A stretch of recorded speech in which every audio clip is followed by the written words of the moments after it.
everyone, and welcome to another amazing episode of Centennial College's own live streaming web show, The Journal. I'm Natasha. Holy moly, I love this show. I'm Abdi. Tonight we'll be taking a brief but in-depth look of many different topics. This show is a bit like a collage of videos. Wouldn't you say so, Natasha? That's very true, Abdi. It's like an optical mosaic, if you will. I actually make collages. First up on our list is a short piece by a young chap named John McDonnell. Join him as he follows a female volunteer who also happens to be a firefighter.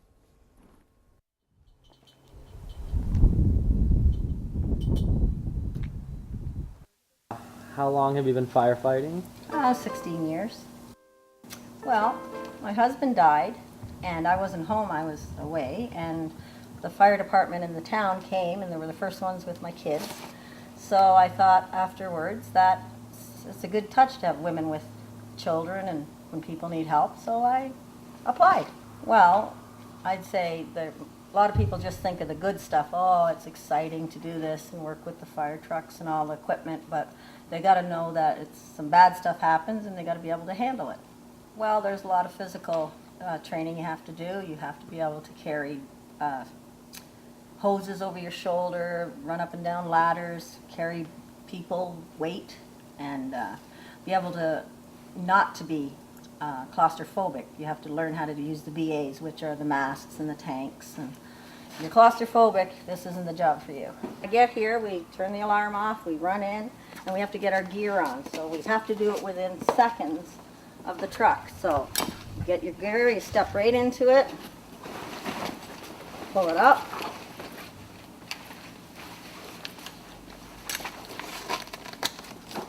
Grab your coat. Grab your helmet. Put it on, tighten it up, and grab your airbag, and you go jump in the truck. This is the stuff that goes on the front for the back tank. I like to save the animals, that makes me happy, but of course people, and I've had a few people that I've gone to VSA, which is vital signs absent, and if we can bring them back, it's the best feeling in the world. Well, we keep everything we need for grass fires, water rescue, medical calls. We have like the jaws of life, the generators to get the jaws going. We have medical supplies. We have, this is all the stuff we need for chimney fires, and all the medical supplies are in one unit. And if we have backboards and stop signs to keep the traffic off us, there's pretty much everything you need in one truck, and we always run with 1 or 2 trucks, so we're totally ready for anything that comes up. Well, we're on call 7 days a week, 24 hours a day, and when the pager goes off, 2, 3 in the morning, whenever it is, we go. Well, it can vary depending who's available on the time of the call. It can go from 2 to 10 to 20 people, depending on the severity of the call and how many is needed.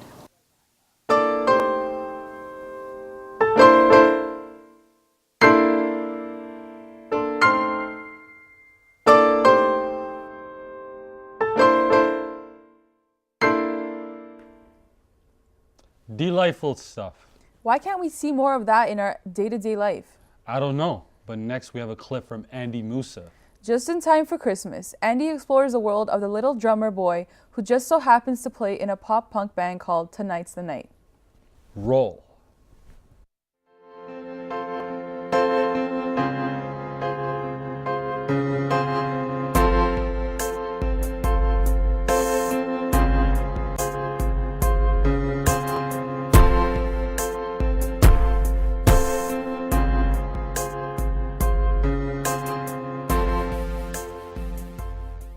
My name is Michael Chakeen. I play drums in Tonight's the Night. I've been playing since I was about 13. And a couple buddies of mine were starting a band and they were playing bass and guitar. So I wanted to be in the band really badly, so I got drums. We started a band.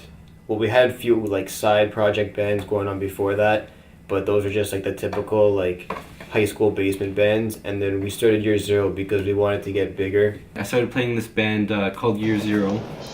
The summer going into grade 11, me and a couple of my buddies, Christian Mayer and Danny Doss, and then we eventually came across my one buddy Luke Kalaki. He sang.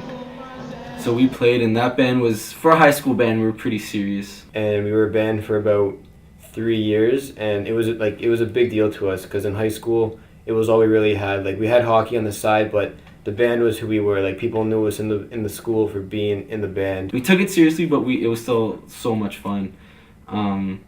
Just an excuse to like get girls or like party and stuff like that.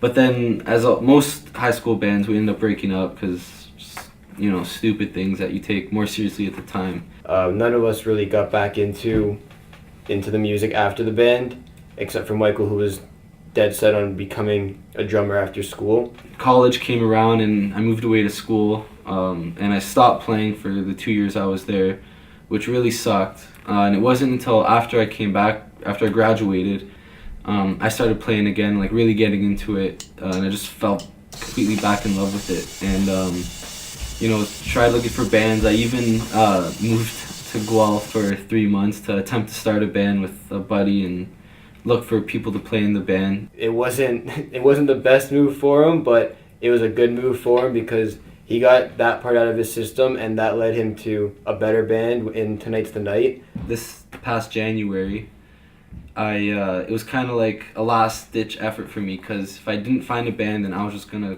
quit and just play as a hobby. And I put out on Kijiji saying, drummer willing to do anything to make it big. You know, give me a call, email me. We saw his ad. We had a lot of people auditioning at the time, most of which really were bad drummers. Mike was the first one that really caught our eye.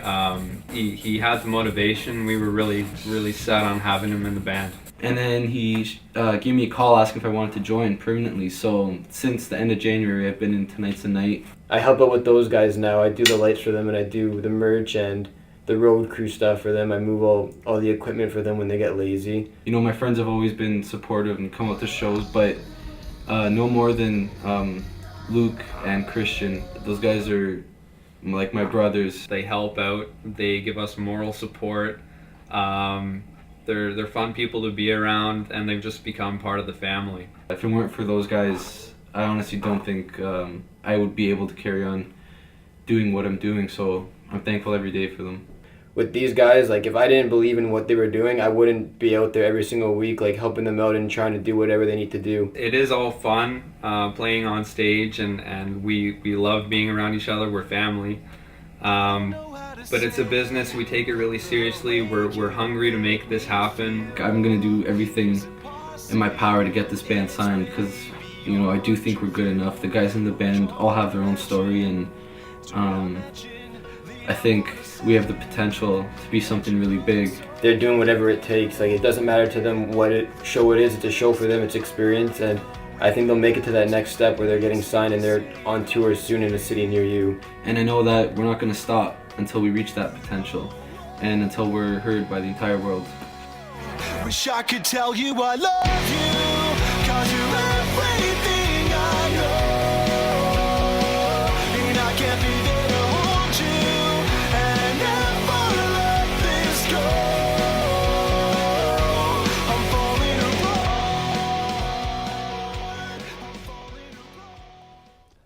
Wow, I can't wait to buy their CD.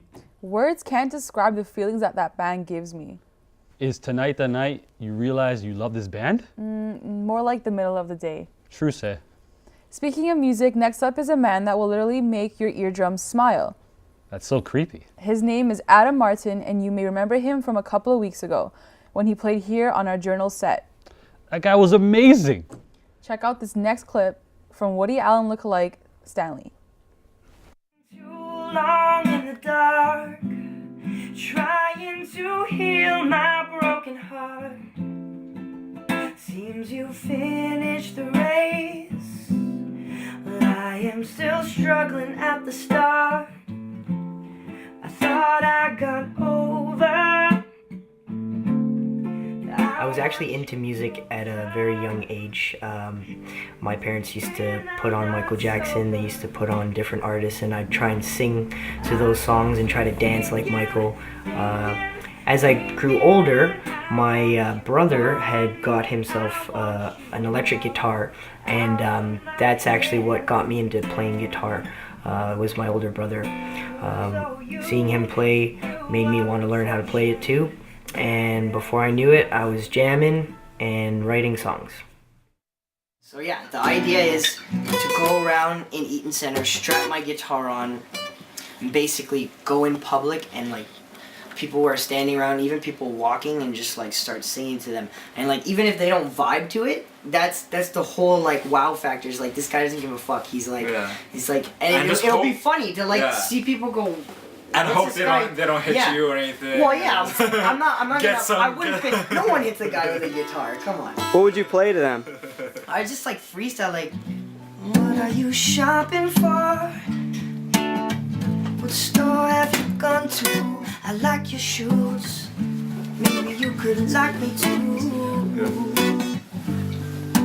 And I wanna know, is that your boyfriend? Is that your boyfriend? Can we be friends? Can we be friends? I don't have no money to spend on you, but you got some nice shoes. What's in that bag? I'm with my man Haran. I actually do my own recordings at home. I have software and I have some hardware. I have my computer, and I record my guitar tracks, I record my vocal tracks, and then I'll also do some instrumentation, put some strings on there, put some programmed drums, and then once all my tracking is done, I take it over to a friend of mine he's a sound engineer, and he knows how to make it sound good and mix all the tracks together. Get dolled up and let's explore the night,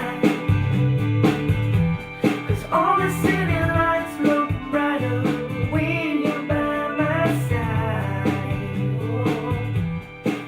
My name is Harak Sambalian. I'm 20 years old right now. I met Adam through a buddy's brother's friend.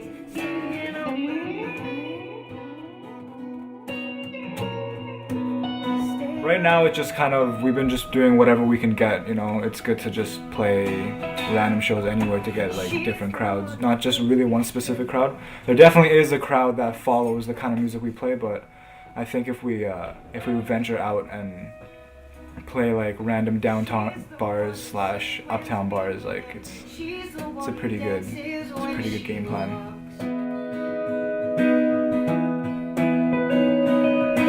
The way she moves is always seamless. All the girls wanna know a secret, but it's her I'm feeling for.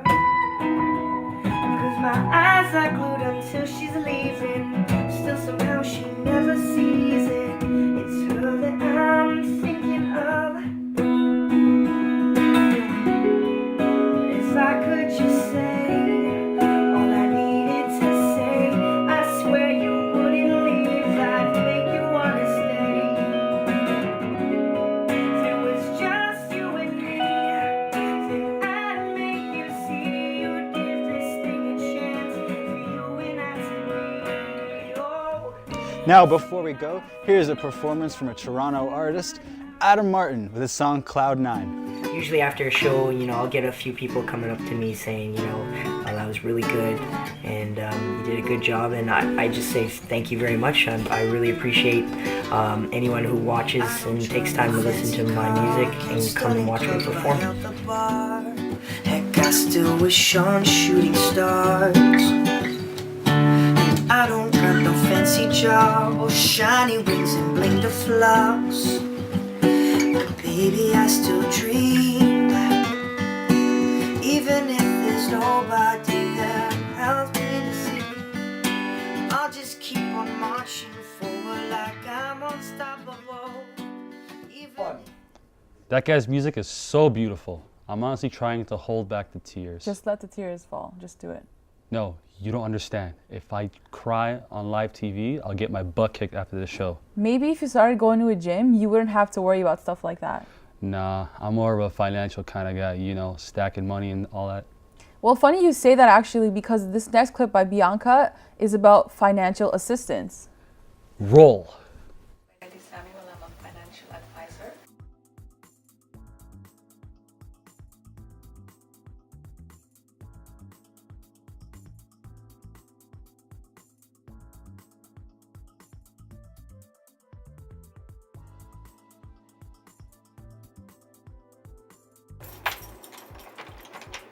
My name is Wendy Samuel. I'm a financial advisor at Sun Life Financial. We help people with their greatest needs in health insurance and wealth insurance. So this career offers you a lot of opportunities to study different courses and get your graduation done. This is a certificate of CFP. Here is the branch manager's course, and this is a Canadian investment funds course, so it helps you do the investments. You just turn around and come here, and then this is the Reba sponsored investment course, which is another investment course to help people find the best investments that suit their needs the best. In my position today, I help my advisors. I train them to become financial advisors, and also I help my clients. I bring value to their lives, to their financial dreams, by suggesting them solutions that they want to have in their lives regarding finances.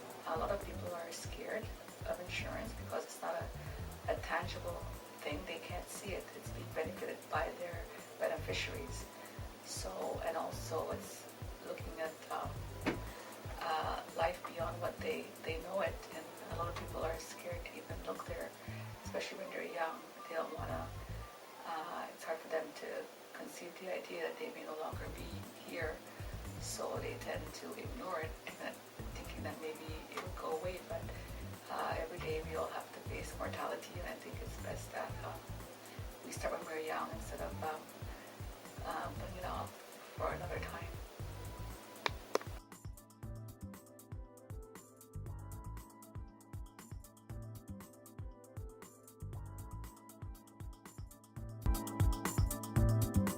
Wow, that's intense to say the least. That's the only kind of stuff we play on this show. Speaking of intense, this next piece is about snip snip. No, I'm not talking about circumcision. It's about a barber and was produced by Franklyn, Sylvester, Phillip, an all-around intense guy. We follow him as he tries out a radical new hairstyle at a local barbershop. I could use a haircut. Definitely. Roll it. JT Cuts, 100 Bond Street. It's a bomb street, cuts down proper around here, yeah, they all neat.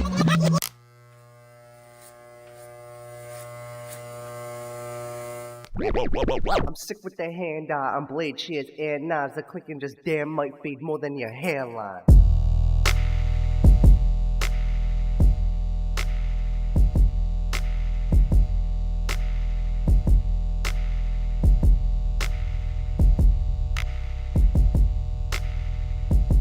Check it out, it's Franklyn Sylvester. We're here at Rock the House.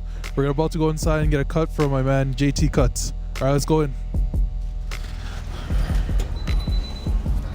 My name is JT Cuts. I'm a barber, musician, and I like to play basketball. You know? I'm cutting here for about 12 years now. Started in my basement, from barbershop to barbershop. Now I'm here now. Cutting here is definitely an art because it's like drawing a picture or painting a portrait almost sometimes in here. Not even when you're doing a design, but when you're doing a lineup or you're doing a fade or just a regular haircut, you're sculpting that person's image, you know what I mean? So you gotta be on point, you gotta be sharp and make it look good, and that's the art to it. Really more so. You know, black people, we love to look good, we love our hair especially to be looking good. Whether we're bald or we have afros or cornrows or designs, even if you have dreadlocks, there's the culture that likes to be looking sharp and good and all the time. So definitely very important in the black community. Keep clients coming back by giving them a good haircut. You know, at the end of the day, people want to get a good haircut and they want to have a good experience in the barbershop. So we try to do that here. You know, we come, make people feel relaxed. People can, you know, talk about sports, girls, hang out, you know what I mean? You grab a bite to eat next door, you know what I mean? Listen to some music, you know what I mean? So the experience and also the good cuts, you know, we do exclusive designs that a lot of barbers can't do. I went from a mess to fresh to JT Cuts. Alright.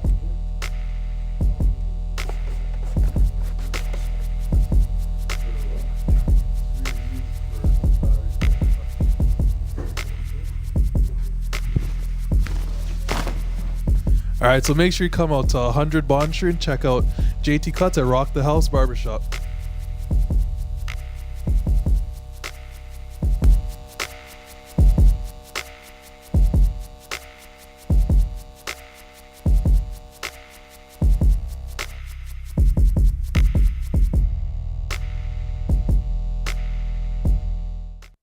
I miss barbershops like that. Such a rare form of brotherly bonding. Deryck DeGale's clip is up next, which is an interesting look into world of body fitness. Roll.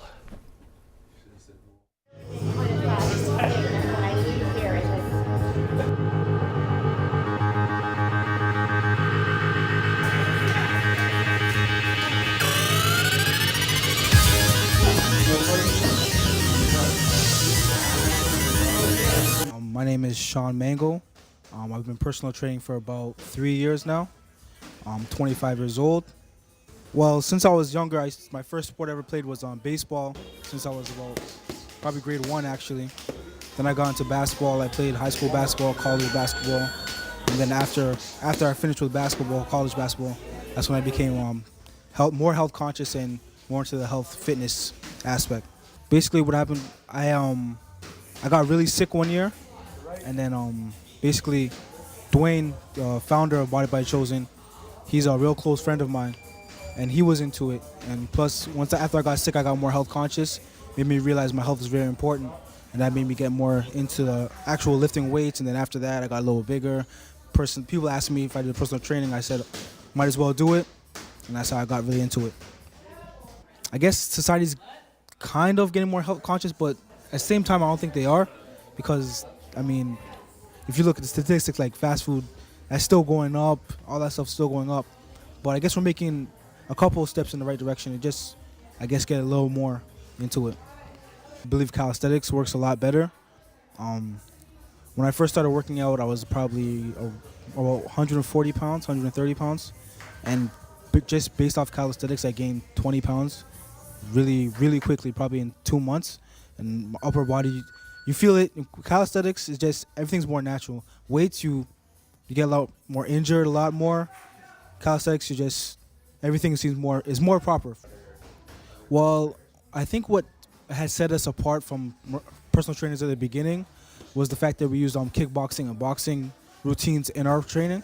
A lot of trainers, they just use machine to weight, machine to weight, machine to weight. So when we started using the kickboxing, boxing, it drew a lot of clients to our direction because they got tired of the same old routine, right? And then once we got more comfortable with calisthenics, so we just do basically just no weights at all, no machines, just calisthenics, and so we can train people from their homes, their condos. It makes it a lot more accessible for other people as well, right? What we try to do is try to be like really in tune with our clients. So like on their birthdays, we'll message them, say happy birthday, things like that. You get real personal with your clients, right? Have conversations with them. They can message us. Like our clients are really, it's like we're friends. You know what I mean? So like, you don't just turn your back on you don't have a friend one day and go to a next friend for something, right? So basically they come back to us because they're really comfortable with us. 5 push-ups. 1, 2, 3, 4, 5.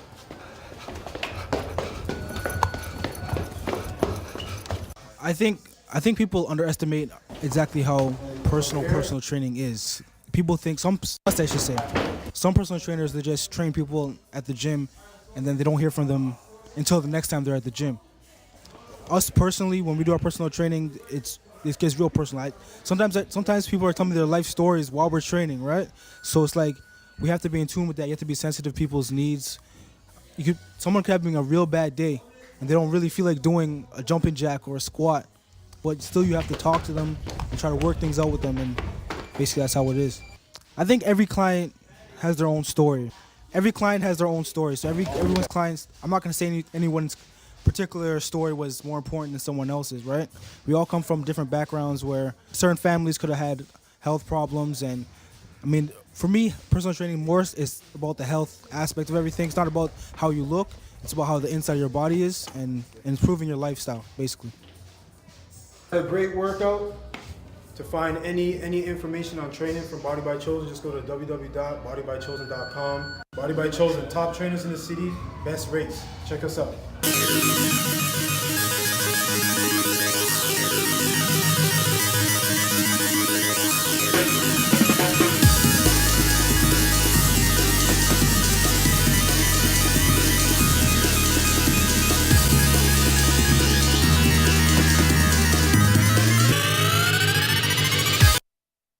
watching, everybody. And be sure to tune in next week for more off-the-wall videos.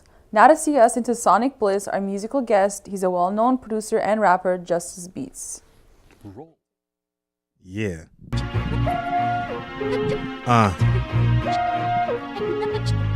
It's been a while since I've been here, so I gotta get in my zone real quick. Now I'm there. Justice Beats, by the way, that is the name. I'm in my own zone like a coma. I can hear my own echo. I feel like a loner. Should I feel like this? Well, I guess I'm supposed to give my heart to my music. I feel like a donor, but it's crazy. Time changes just like your best friend. Used to be real close and now you don't see them. But friends come and go. Fam is forever. And still smooth sailing through the rough weather. I go on and on just like the beat. And then my mind just thought it stays on repeat like I go on and on just like the beat. And then my mind just thought it stays on repeat like I treat the game like a Mac. I play and I'm ill like Fab and Red Cafe. Blow the whole spot away. You can call me Dynamite. I'm single but I'm looking for a fine dime tonight. Don't know my name well, let me introduce. My name is Justice Beats and your girl thinks I'm cute. I get a lot of brains so you know I be the smartest. Sex is an art and I'm a great artist. I swag like I just woke up. Don't give a walk like I'm drunk with my hand on my stuff like yeah, your boy Beats in the house. Crisscrossing make you jump and I'ma make you bounce. I'm from Toronto, home of the real talent. We take it over now, other rappers can't manage. Stick to your script and play your role. I'm a beast where I'm from, young Simba, J. Cole. All my haters get deuces like Tiger. Call me a kick boy, I grind and I spit fire. I never dumb it down for you, Lupe. You get no airplay, L Cool J. I'm hard, yeah, something like a cinder block. I'm like a waterfall, my flow will never stop. Rock solid, I'm something like an avalanche. The time for failing, y'all, I ain't having none of that. Yeah. We out. Thank you.